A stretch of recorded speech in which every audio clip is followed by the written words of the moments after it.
scenes from the Capitol on a night of pomp, pageantry and politics for the State of the Union address. Talk about stepping on one's message. Schmoozing in the House chamber after delivering his maiden State of the Union speech, a hot mic caught President Donald Trump telling a Republican lawmaker that he was 100% in favor of making public a classified Republican intelligence memo. That was further than the White House had gone on the matter and not something Trump had said during the hour-plus speech he had finished moments earlier. In the C-SPAN video, Rep. Jeff Duncan, RSC, urged Trump to release the memo. Trump, with a microphone nearby, can be heard saying, "Don't worry, 100%. The White House had said earlier Tuesday that it would conduct a legal and national security review before Trump decides whether to release the memo. It has sparked a political fight pitting Republicans against the FBI and the Department of Justice. It's not a question that typically needs asking. But yes, the White House says, Melania Trump rode back from the Capitol in the same car as her husband, President Donald Trump, after his State of the Union speech. That wasn't a foregone conclusion. First Lady had not been seen in public with her husband since the Wall Street Journal reported that lawyers for Trump paid Stormy Daniels $130,000 to stay quiet about what the star said was an affair with the future president. Daniels said in a statement Tuesday that the affair she had described never happened. The couple's 13th anniversary passed without public comment, and Mrs.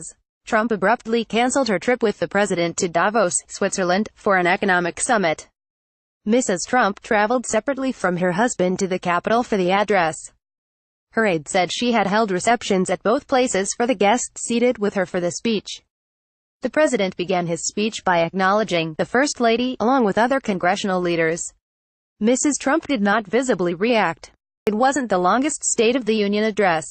That designation still goes to former President Bill Clinton. But an hour and 20 minutes of President Donald Trump talking Tuesday was plenty long enough for House Democrats. Just before Trump finished, their leader, Rep. Nancy Pelosi, made eye contact with Rep. Joe Crowley of New York and pointed toward the back of the House chamber. Democrats followed their lead and made an unusually quick beeline for the exits. Earlier, Pelosi had warned House Democrats not to leave the chamber mid-speech. Trump's first State of the Union address clocked in at about 8 minutes shorter than the final such address by Clinton.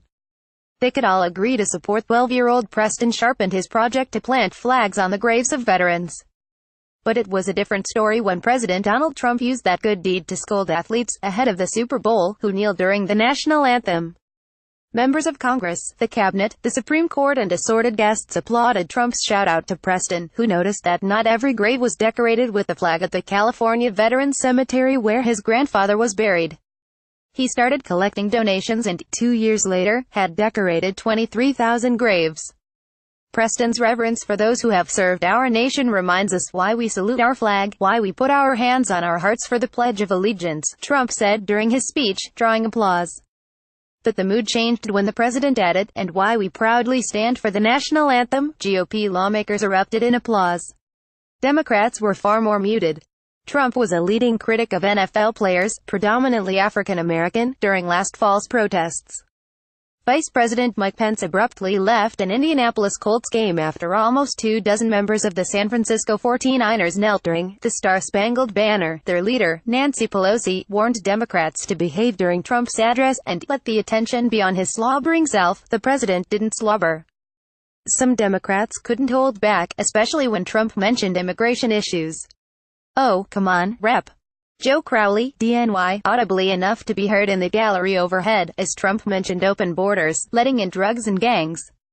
They laughed out loud when Trump cast his immigration proposal as a down-the-middle compromise. And they groaned when Trump spoke of ending chain migration. Pelosi extended her hands to try to quiet her colleagues.